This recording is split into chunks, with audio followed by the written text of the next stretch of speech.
কি মানলাম পারবো না মানে সারা বাজার আমাকে নিয়ে ঘুরিয়েছো। চালের মতো ঘোরাবে কি করবে? চল শালা চল, তুই চল। এদিকে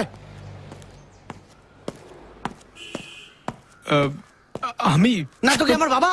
হ্যাঁ শালা এত কাজ দেখতে পাচ্ছে না?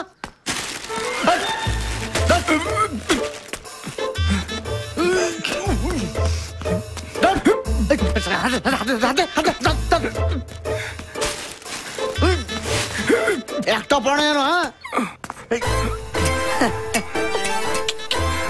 चल फॉलो मी, चाहे कहीं मुझे जंगली कहे, कहता है तुझे कहता रहे, तूने पहनू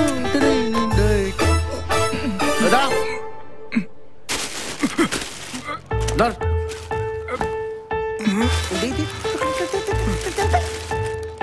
কি কষ্ট এসব ধরে।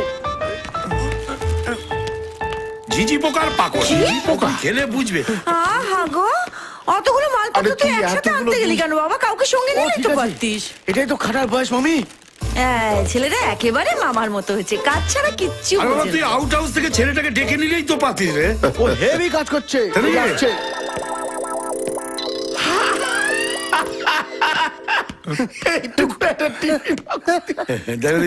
Thank you. কাজ করতে শেখো ম্যান। বাবা তুমি দাঁড়িয়ে আছো কেন? বসো এখানে বসো, রেস্ট নাও ওখানে। এই দেখো কাজ করার অভ্যেস নেই নাকি? বসো বসো। আচ্ছা তোমরা বসে রইলে কেন বলো তো? এত কাজ সামলাতে হবে না? আচ্ছা বৌদি তুমি কেন এত টেনশন করছো বলো তো? আরে বাবা তুমি একটা কন্ট্রাক্টরকে বলে দাও না, তাহলেই তো একটা চুকে যায়। বিয়েরও কন্ট্রাক্টর আছে বুঝি?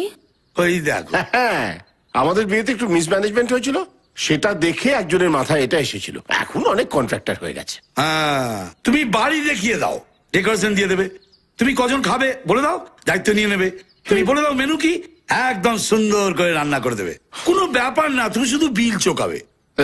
আর এই অতিথিদের আপ্যায়ন করার জন্য একটু ওই 16-18 বছরের কচি কচি মেয়েদের রেখে দেবে, তারা ফুল দেবে আর বলবে আসুন আসুন। তোমার কাজ হচ্ছে শুধু তুমি সেজে গুজে ক্যামেরার সামনে পোজ দেবে।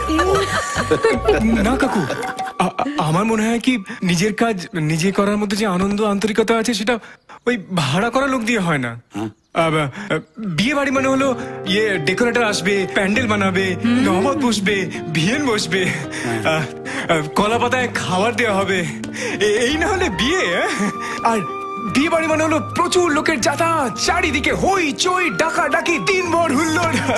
হ্যাঁ কিন্তু বর কখন আসবে, তাকে কিভাবে আনা হবে, বরযাত্রীদের কিভাবে আপ্যায়ন করা হবে, এইসব ওসব নিয়ে আপনাকে ভাবতে হবে না, আমার দায়িত্ব, আমি সব সামলে নেবো।